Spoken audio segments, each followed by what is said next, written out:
Dumako tayo ng kamera mga kasama pagharap ni Ramil Madriaga sa impeachment proceedings laban kay VP Sara Duterte, pinayagan ng korte. Kasama mo sa balita, Radyoman Grace Mariano. RMN Live Report.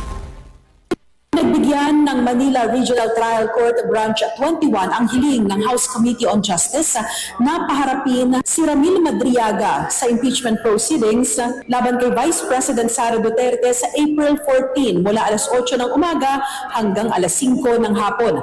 Ayon kay Bicol Saro Party List Representative Terry Ridon, batay ito sa kautusan ni Presiding Judge Alma Crispina Culiado Lacorte na ipinadala sa komite. Bini Ridon, mahalagang testigo si Madriaga sa proseso ng pagtukoy kung may probable cause ang dalawang verified impeachment complaint laban kay VP Duterte.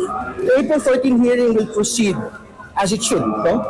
So the SALNs, the BIR documents, the income tax returns, the financial statements from the Securities and Exchange Commission will be submitted and will be presented on that date.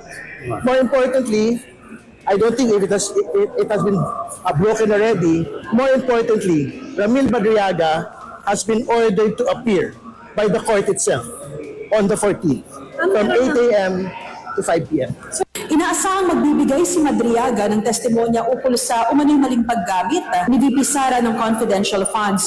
Pinapasumiti din ng komite kay Madriaga ang orihinal na kopya ng kanyang affidavit na may petsang November 29, 2025 at iba pang ebidensya na nasa kanyang pag-iingat laban kay VP Duterte. Kasama mo sa DCXL RMN Manila, Radyoman Grace Mariano, Tatak RMN. RMN Network News.